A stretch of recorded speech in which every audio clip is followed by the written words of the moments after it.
and two Colville fifth graders at the center of a frightening murder plot.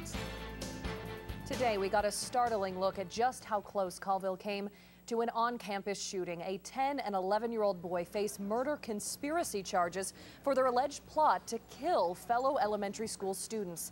KXLY4's Jeff Humphrey was in Stevens County Superior Court today. Jeff, prosecutors asked that despite these boys' age, they be held responsible for their actions. All day long, a judge up there has been trying to decide whether or not these boys, 10 and 11 years old, knew the difference between right and wrong when they allegedly hatched a murder plot for their school.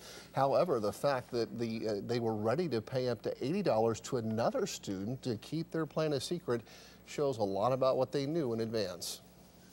They are still too young for us to identify, but prosecutors say this pair of fifth graders came up with a very grown-up plan to get a gun in school in the hopes of killing a classmate. He said he was supposed to use the gun to keep everyone away while and he said at that point, he said was going to kill her. A fellow student tipped off counselors about the alleged murder plot. A search of one of the defendant's backpacks in his classroom turned up a knife as well. Richard had tracked down the knife, and in the process of tracking down the knife, he had found this, and he pulled out the gun and showed me, and I was very shocked.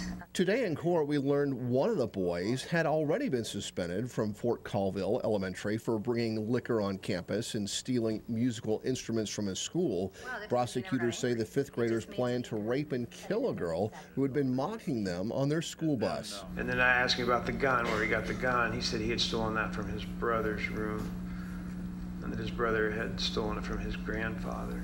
Other testimony revealed the killing was supposed to happen the same day the gun was discovered, but a quick-thinking 10-year-old told counselors who found the gun before it was too late. Both had explained to me that they'd been planning this for 2 weeks prior to that date, and that on the date that we'd made contact and interviewed these students, it was going to happen that day.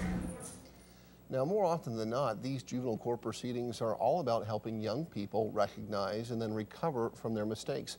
But in this case, the prosecutor is focused on conviction and punishment to help to protect the public for the young men that he finds surprisingly dangerous. Wow, Jeff. Now, we heard a lot from people today. What's next in these proceedings? Well, as we left the courtroom today, the judge was about to hear from two different mental health experts. They're going to testify about the maturity level of these two particular boys, whether or not they were suffering from a mental health defect. And so the testimony was running long today, but we do expect the judge to make a ruling today because of custodial issues involving the boys, and we'll try to have that information for you come up tonight at 6. All right. Thank you, Seth, so much.